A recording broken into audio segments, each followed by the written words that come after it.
मैं आपको जो है तालिबान में जो इंटरमीडिएट गवर्नमेंट बनाना चाह रहे हैं अफ़गानिस्तान में, उसके बारे में बताना चाहता हूँ कि अब जो है इस समय तालिबान में सत्ता का संघर्ष चल रहा है। दो फैक्शन बन गए हैं जो चाहते हैं उनका ज़्यादा हक सरकार में हो और उनके ज़्यादा मिनिस्टर बने और ज़्यादा उनको पावर मिले। तो उसमें दो ग्रुप प्रोमिनेंट हैं, एक तो सदर्न और ईस्टर्न फैक्शन। दो फैक्शन कहते हैं, सदर्न अफ़गान फैक्शन, दूसरा ईस्टर्न अफ़गान फैक्शन, जो ईस्टर्न अफ़गान के रहने वाले हैं अफ़गानिस्तान के, और जो सदर्न अफ़गानिस्तान के रहने वाले हैं। तो एक तो हो गया मुल्ला याकूब का, जो कि मुल्ला उमर का लड़का है, और दूसरा हक्कानी नेटवर्क, जो कि भाई अनस और सिराज और उनका बाप मौलाना मुल्ला हक्कानी जो थे, और मेन लीडर जो है अखुंजात। अब आप ये देखिए कि अखुंजात इस समय जो है वहाँ पर मिल नहीं रहे हैं। हालांकि ये कहा जा रहा है कि वो अफ़गानिस्तान में ही कहीं मौजूद हैं, लेकिन वो सामने नहीं आ रहे हैं इस समय। इस पावर स्ट्रगल के दौरान वो जो है कोई एक्टिविटी अपनी दिखा नहीं रहे हैं, कंट्रोल दिखा नहीं रहे हैं। तो पता ये चला है कि जो हक्कानी नेटवर्क है वो सदर्न फैक्शन है, वो मिलिट्री विंग है, वो ज़्यादा पावरफुल है, क्योंकि सारी लड़ाई, सारी ट्रेनिंग, आर्म्स, इक्विपमेंट, उनकी रचना करना, वो सारा काम जो है हक्कानी नेटवर्क को मिलता है। और हक्कानी नेटवर्क जो है वो इस मामले में तेज़ है। खासकर सिराज अनस जो जेल में था वो अभी बाहर आ गया है, क्योंकि सबको छुड़ा दिया गया कैदियों को। तो ये दोनों जड़े बड़े कट्टर लड़ाके माने जाते हैं और आतंकवाद में इनको महारत हासिल है, इसलिए स्ट्रेटेजी जो है यही बनाते हैं। और दूसरा फैक्शन है सदर्न फैक्शन, जो कि मुल्ला याकूब का है। मुल्ला याकूब का फैक्शन जो है, जो लीडरशिप का फैक्शन, जो कि काउंसिल जो है उनकी तालिबान की, उसके लीडरशिप का फैक्शन है। बेसिकली ये आप कह लो कि इनको पॉलिटिकल मिलिटेंट हैं ये, जो कि बातचीत करते हैं, लोगों से कम्युनिकेशन करते हैं और मसौदों को सुधारने की कोशिश करते हैं या अपनी बात मनवाने की कोशिश करते हैं। इनका जो है मिलिटेंसी से कोई लेना नहीं, लड़ाके नहीं हैं ये, उनके आइडियोलॉग हैं या बातचीत करने वाले लोग हैं, नेता कहला सकते हैं इनको हम।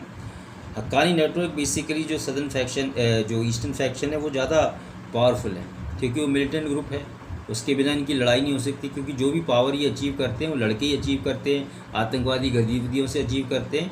इसलिए अब ये हक्कानी नेटवर्क चाहता है कि अफ़गानिस्तान की जो अब इंटरिम काउंसिल ये सरकार बनेगी, उसमें इनका ज़्यादा से ज़्यादा हक हो।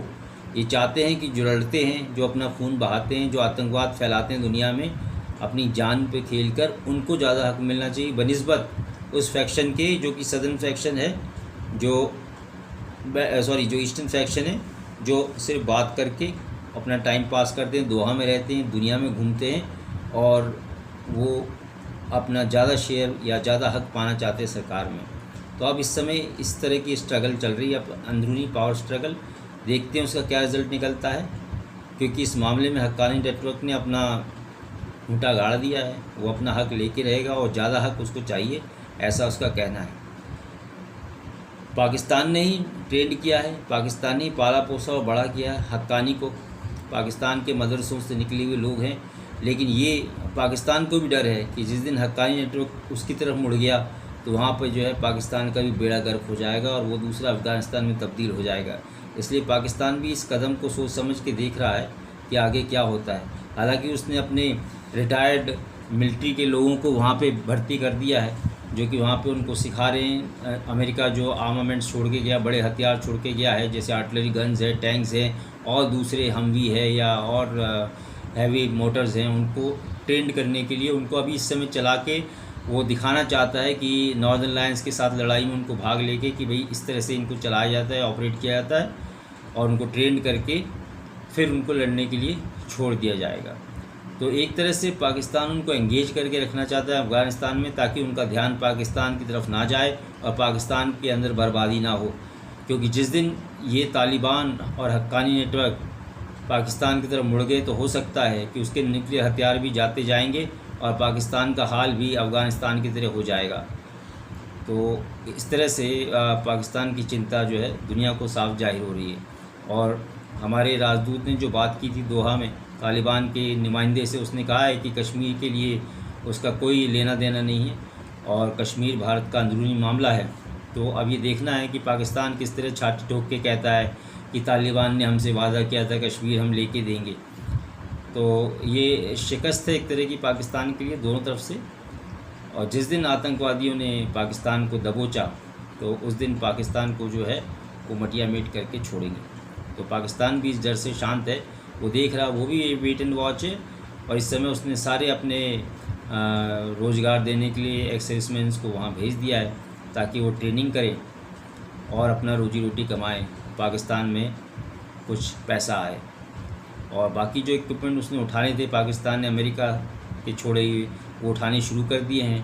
कुछ टैंक्स, गन्स और बाकी चीज़ें जो स्मॉल आर्म्स हैं वो भी यहाँ आए हैं।